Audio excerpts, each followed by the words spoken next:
Time for another coffee with Kilroy, or what I many times call beverage in a book. And this is my return to Tales of War as the book, and the beverage is coffee. Let's get this off the board. I know some of you guys are freaking out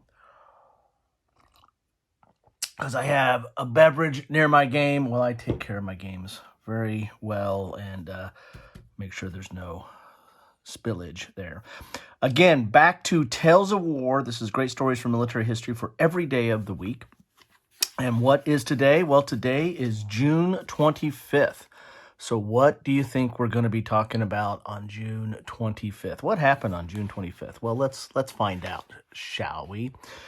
General Armstrong Custer was a tall, 1876. Let's start out with that. George Armstrong Custer was a tall, rangy man with a hard, narrow face, a high forehead, flaxen hair worn long, and a droopy old cowpoke mustache. Few remember today that he was also a noted soldier. In the American Civil War, he was a young general in the Union Army, and at the war's close, it was he who received the Confederate flag of truce and was present at the South surrender at Appomattox. He was also present at Gettysburg in part of the cavalry action, but we won't go into that. By 1876, Custer was 37 years old, and now, instead of Southerners, he was fighting a coalition of Indian tribes, including Sioux, Cheyenne, and Arapaho. Leading the Indians was the great chief Sitting Bull. On 17th June, the combined Indian forces had defeated American troops in the Battle of Rosebud, which is actually on the back of this map here, but we'll talk about that, in the Montana Territory. Shortly after this victory, Sitting Bull had driven himself into a trance performing the Sundance, after which he reported having seen a vision of soldiers falling to the earth like grasshoppers from the sky, accurately predicting the victory that was to follow in a few days. Meanwhile, Custer was hitting the U.S. 7th Cavalry when on 25 June he came upon an Indian encampment by a river called Little Bighorn. Not realizing the number of enemy he faced, he rashly divided his forces of some 600 troops into three groups and attacked. Custer was personally leading about 225 soldiers as the battle started. Of more than 1,000 waiting Indians was 26-year-old chief named White Bull. Get a little closer there. Later, White Bull told his story. When I rushed him, he threw his rifle at me without shooting. I dodged it. We grabbed each other and wrestled there in the dust and smoke. He tried to wrench my rifle from me. I lashed him across the face with my quirt. He let go. He fought hard. He was desperate. He hit me with his fist in my jaw and shoulders and then grabbed my long braids with his both hands, pulled my face close, and tried to bite my nose off. Finally, I broke free. He drew his pistol. I wrenched out of his hand and struck him with it 3 or 4 times on the head, knocked him over, shot him in the head, and fired at his heart. A little brutal today. The general and his force were killed to the last man at Little Bighorn in the battle known as Custer's Last Stand. It was a fitting end for the man who coined the odious phrase, "The only good Indian I ever saw were dead." After the victory at Little Bighorn, Sitting Bull continued to resist American attempts to capture him until 1883, when his followers, devastated by hunger and disease, he finally surrendered and was sent to Standing Rock Agency to live. 2 years later, however, he was given his freedom to join Buffalo Bill's Wild West show. In 1890, amid fears of further Indian uprisings, American troops were sent to arrest him but killed him while his warriors were trying to save him. Right there. So there you have it. That is the 25th of June. Custer, Last Stand, and also kind of points out a little bit of history, right? A little bit of the complexity of history. I mean, Custer has been deified and made kind of the things of myth and legend, and a hero through correspondence and writings after the fact, and sometimes during the contemporaneously, but also in movies. I remember watching the old movie with Errol Flynn playing Custer. So very complex, but then you also note that passage of, the only good Indian is a dead Indian, paraphrasing there.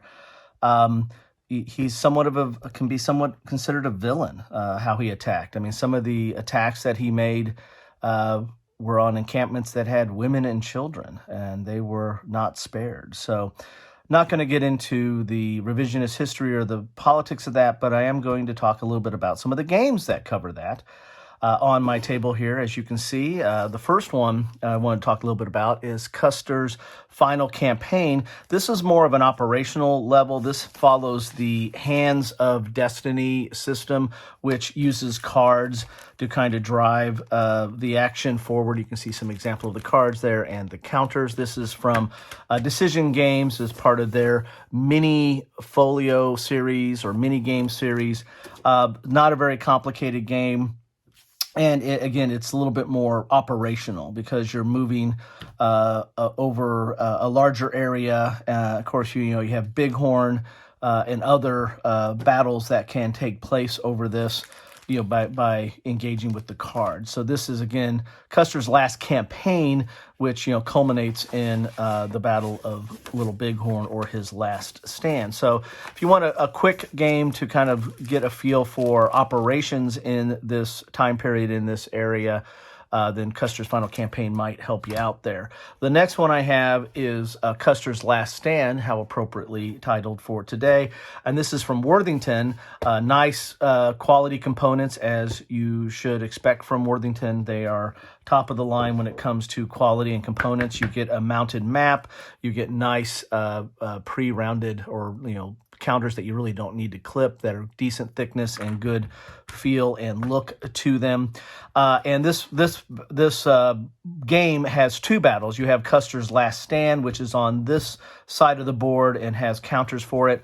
And then you also have the Battle of Rosebud, which is on the flip side, which has its own counters and own kind of scenario rules that go with that. This is kind of the player aid for the Battle of Little Bighorn, shows you what U.S. forces are going to be, or the U.S. Cavalry, and gives you an example of the counters, reading them out. And then it's going to have all the different tribes that are in here. You've got 1, 2, 3, 4, 5, 6 groups, and they will be encamped on the board right in this area right here, where you see these pre-marked encampment areas. And then the forces for Custer will be coming along this side right here. You see some entry areas for them. And there's kind of a little bit of a ravine or a depression here to come down to the Bighorn River. And you've got some different kind of terrains down here, but basically it's a situation where they're outnumbered, especially when they divide the forces. They're further outnumbered, but you've got like 1,000 to 600, a little over 1,000 to 600, and then grouping these out into packs of 200 to 300. It really does kind of tell the tape of what's going to happen. I like this game. I played it a few times. It is a easy game to play. The rules aren't very complex. The player aids are pretty nice. I really like the components to it. Custer does have a chance in this one, even though he's outnumbered and the forces are divided. He does have a chance. I've fought or played and gotten pretty close to accomplishing the victory conditions on this. Here's another. The backside didn't show the backside of the player aid, which you have your sequence of rules, your battle modifiers, your battle results, movement modifiers, and the like. So again, a lot of it. The rules aren't that long or complex, but you have a decent player aid to get in here. So. You have tracks on here to keep track of activations, and your turns and any other things you have on here. Plus, you have some terrain effects and combat differential. Again, the combat system's not that complex. And again, here's some examples of some of the counters. There is Custer's leader counter. This is I think an activation note for him. And then you've got an example of some of the different tribes. They have their names on them and the different types of counters as well. So all in all, good game, good quality, not overly complex, not an in-depth combat simulation. However, I mean, this is not a large battle. I mean, you have, about 1,700 total troops involved, and it's kind of a rate of an encampment, but they were waiting for him. So that's why it turned out that way. So anyway, that's what I have for you today on my Tales of War, Custer's Last Stand. Talk a little bit about some of the games that go along with that. But I could go into a lot more talking about the legacy of the man and the legacy of the Indian Wars in general and what that meant. But I'm not going to get into that today. Just suffice it to say, on this date in 1876, Custer met his last stand along with all his troops under his command at the Battle of Little Bighorn, and here's some games that can recreate that or simulate that if you so choose. Thank you so much for stopping by. Have a good one.